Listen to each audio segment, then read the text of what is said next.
The Brat Pack defined the 80s. They were young, cool, talented and epitomized the angst and rebellion that young adults felt at the time.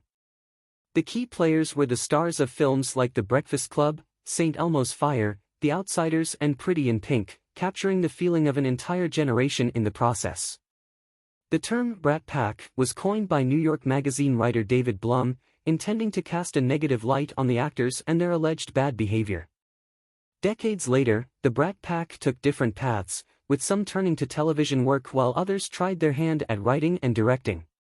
Despite their long and storied careers, they remain tied to their iconic roles. The group reunited for the Bratz documentary in June this year to explore the phenomenon and how it changed the trajectory of their lives. Join Hello! As we discover what the Brat Pack have been up to since the height of their fame. Molly Ringwald. Molly rose to fame for her career-defining roles in 16 Candles, The Breakfast Club and Pretty in Pink. A star was born with her eye-catching red hair and incredible acting. After the Brat Pack was no more, Molly continued to work steadily in the industry, pivoting to parental roles later in her career for Riverdale and the Kissing Booth trilogy on Netflix. This year, she starred in Feud, Capote vs. the Swans alongside her fellow Brat Pack member Demi Moore. She has mostly fond memories of her time in the iconic group, telling Andy Cohen in 2021 that the movies are a part of her. "I feel like that's what makes the movies really wonderful, and it's also something I wanted to go on record talking about, the elements that I find troubling and that I want to change for the future," she said on the show. "But that doesn't mean at all that I want them to be erased. I'm proud of those movies, and I have a lot of affection for them." She married Panio Giannopoulos in 2007 and shares 3 children with him. Andrew McCarthy. Andrew rose to fame for his roles in Pretty in Pink, Weekend at Bernie's, and St. Elmo's Fire.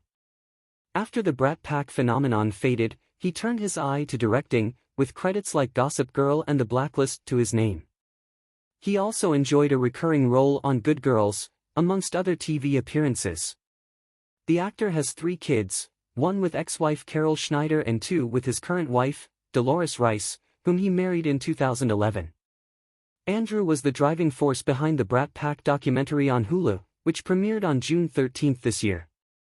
"We were labeled in a way that we didn't want to be labeled," he told Rolling Stone. "We sort of instantly had the narrative of our careers taken from us. That's how it felt, at least." He continued, "The great irony of the Brat Pack is the minute that name became a label, it ended. Because the people who were in it no longer wanted to be associated with it, and the people who were making those kinds of ensemble films with young actors no longer wanted to make Brat Pack films."